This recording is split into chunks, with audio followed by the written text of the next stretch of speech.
welcome back to the Wizard Weekly, where we talk about everything in gaming. So we all know that when it comes to the Nintendo Switch 2, design-wise, it looks like a less evolved Pokemon version of the Steam Deck handheld. I mean, look at them side by side. They're related, and I made that same joke the day that the Switch 2 finally got revealed, and I thought of these two consoles or these two handhelds as nothing more than, two different markets existing simultaneously like the original Switch did with the Steam Deck so far. But apparently, outside of my knowledge, it has been like prime 1980s world tensions going on the internet, because apparently the Nintendo Switch and Steam Deck communities have been having some sort of like Cold War thing going on, where they're debating on which handheld is the one to buy and for the next, couple of years. And again, like I said before, two very different markets, and it's really hard to argue against the Steam Deck as an all-around gaming thing. But I still do think that just for having Nintendo games, the Switch 2 is the obvious thing to get, two different things, man. But I thought it'd be interesting to talk about it, since I do love, both handhelds, or at least I think I'm gonna love the Steam Deck if I get to pay at the price that I want to. I don't really want to talk about that right now before my bank starts crying and overdraft noises. Anyways, this all really kicked off a couple weeks ago when it was revealed that when the Switch 2, it had its reveal that one morning on Steam, Valve's marketplace platform. It shows what products are selling the most, and on the Switch 2's reveal, they did drop down to the 47th percent, which is insane because usually it stays in like the top 20, top 30. And then it just kicked off this whole debate of Steam Deck versus Switch 2 and all the competition in between it. But eventually Valve, they came out and said that those numbers were wrong, and that the Steam Deck did not in fact drop that bad in between that period of Nintendo Switch 2 being revealed. So even though the controversy started off on nothing burger, that doesn't mean that we still don't have a controversy. Now the Steam Deck and Switch 2, again, two very different markets, but I really do think that the Switch 2, it's going to come out swinging, because we have reports that there's going to be a custom GPU engine in there. There's talks of DLSS, which is the really big thing that's curing the RTX 5090 right now with all this frame generation. The fact that we do have a upgrade in integrated parts, and even talks of more storage. We've heard more and more third-party developers claim that they're going to port their games to the Switch, so it's going to be even better of a handheld just for all-around gaming than it already was with the original Switch, and that had some really graphical compromises. Like I hope none of you guys bought Mortal Kombat 1 of that thing for $70. Like I pray to God you did not. But then another thing that I saw was comparing just the overall design measurements of these two handhelds. Like we know now that the Switch 2 is likely going to have an 8-inch screen compared to the 7.4 inches of the Steam Deck. So you got people claiming you might get just a little bit more value on the 0.6 inches you get more on the Switch 2. I mean, sure. Now obviously I've never held the Nintendo Switch 2 before, but I have held a Valve Steam Deck, and I gotta say, it's one of the most natural feeling, if not the most natural feeling handheld that I've ever held in my life. A close second to that though is my Nintendo Switch 2, and that's only because I might prefer the Switch 2 over the Steam Deck just because of how light it is, but obviously the Steam Deck has a lot more going on with it, so I'm not mad that it's heavier. For a dude like me, I like to lay in the bed when I play my handhelds and hold them up in the air. If I get decked in the face on accident from dropping it with a Nintendo Switch, I can brush that off. That's nothing.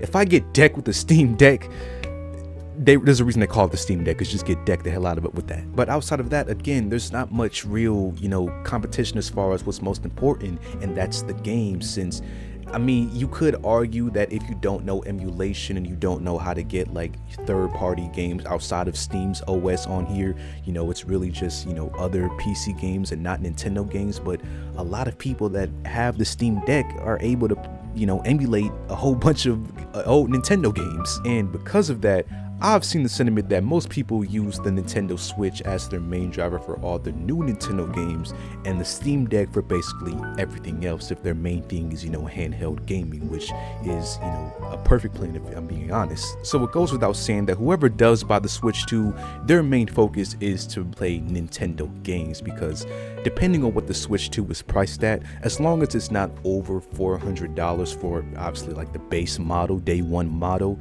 if your intention was to play anything other than new Nintendo games, your best bet is to go with literally, most other handhelds now that are retailing at 400, or even some, I don't know if anything's less than 400. You get my point. When it comes to the Switch 2 and the Steam Deck, there's definitely competition in this space, which is amazing because, think 10 years ago when all this handheld shit was basically extinct. So, this is a blessing. But what handheld you think is better is completely based on, your gaming preferences. And if you can't decide, just get both of them and just have them side by side and, just confuse them together since they look so much alike.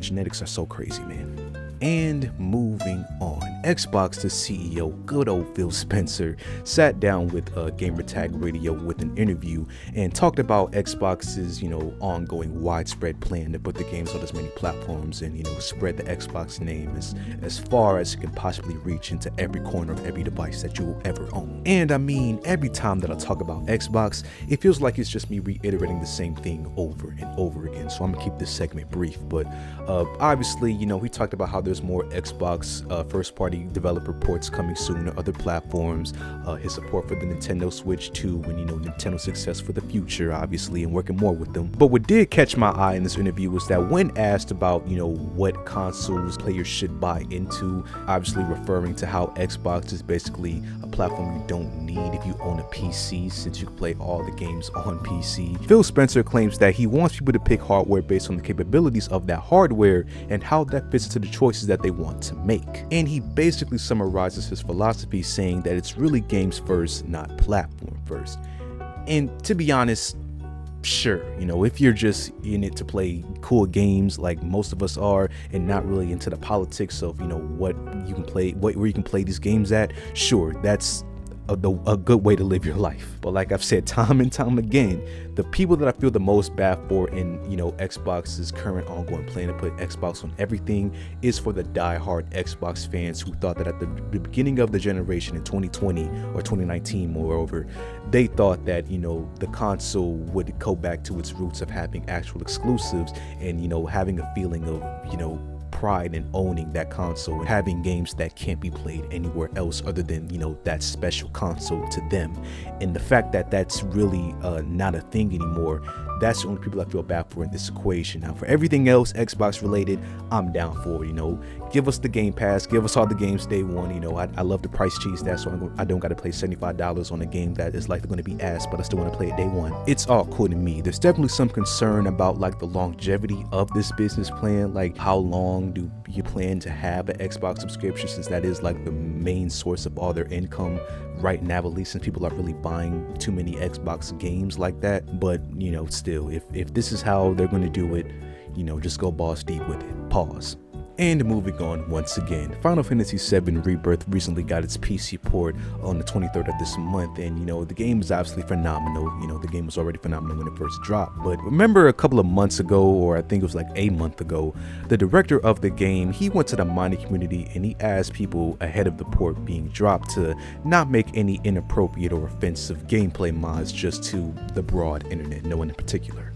And well, you can guess how well that went. Players obviously ignored that shit and even made some memes out of it, but when a creator asks for nothing inappropriate or offensive mods, that only equates to one thing, and we all know what that one thing is if you spend an extensive amount of time playing PC games or just being on Reddit, and that is nude and sex mods for video games. But the reason I'm talking about this now again is because the director recently doubled down again on these mods and claims that he doesn't think that people should make mods that detract from the intended game experience. And I guess, I understand that because people, they work really hard to create these games, and especially a whole crafted new experience that fits in well with the already Final Fantasy legacy that's been built from like 30 plus years. So people don't want that legacy to be ruined by, a new Tifa. But at the same time, dude, once we buy the game, give you money for the product, and you give us the single player product, after that, man,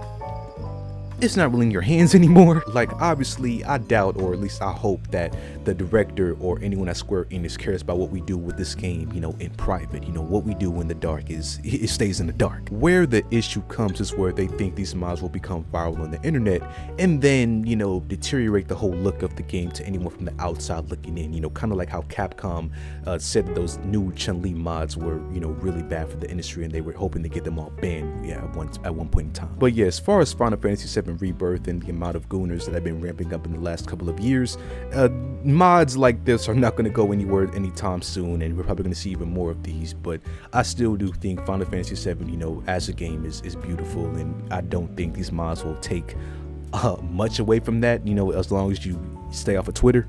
And lastly for today, even though what makes most video games fun is, you know, the experience that you have playing the game, you know, the memories you make from it, I would say like 25% of what makes video games cool, to me at least, is, you know, having something physical to remember it by so that it exists in the real world. Like I have a bunch of PC games here that I keep just because, you know, I love these games so much that I wanted to have a physical version of them. But we live in a different time. Most games are downloaded digitally now, and the need for physical media is just, you know, rapidly going downhill. Like we don't have aisles of video games anymore. Most of the time they're just cards with codes on them or boxes with codes up for downloads inside of them. And we've even got the numbers to show it, because recently my favorite video game analyst Matt Piscatella recently shared this graph that shows what people are spending yearly in billions for physical video games. And as you can see, the peak here in 2008 was around close to $12 billion in that year. And now here in 2024, it went down to less than $2 billion, and as you can see, he notes 85% below its 2008 peak. And you know, what else can I say about this that some other YouTuber in your algorithm hasn't already, you know, said in the title for you to go buy as much physical media as you possibly can right now, since everything is so expensive and going subscription based. Even though, to be honest, obviously people are buying physical media for just the you know, the archive reasons, just to have these games so they aren't taken away from you on digital platforms. But even, you know, for new games, most of them are just downloads, like I said, like download codes and whatnot. So having the case is really just redundant, because the games are too big to be stored on discs or cartridges anymore. Like the only platform that generally has like most of their releases, like mainline first party releases that can be stored on, you know, their gaming cartridges, is the Nintendo Switch, and I'm pretty sure with the Switch too. But still, even then, we only have so many more generations until they start going into more digital, you know, based downloads and whatnot, and cartridges are going to get phased out even, you know, soon. Luckily, more and more gamers are getting aware of this and are making, you know, their own archives of these games and backing them up somewhere in, you know, a random hard drive.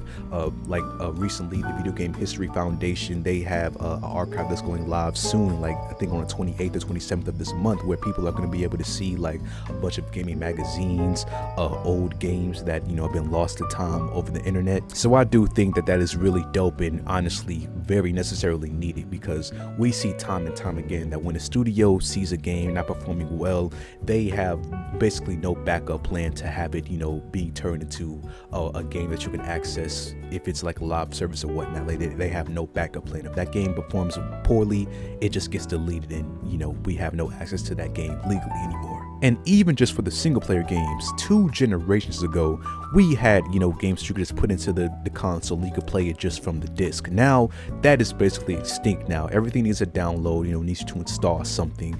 So even then, you basically have to keep that console, you know, for life if a game gets pulled from stores and from digital platforms, and you know, somehow installed it before that happened. Because if you don't, then you just lose access to that game, you know, indefinitely. So yeah, it's just a really weird, you know, situation of gaming. Like we have so many new tools at our disposal, so many new innovations in gaming, yet when it comes to accessing these games itself, it seems like we're going backwards. Like having access to these games are just in a really weird spot.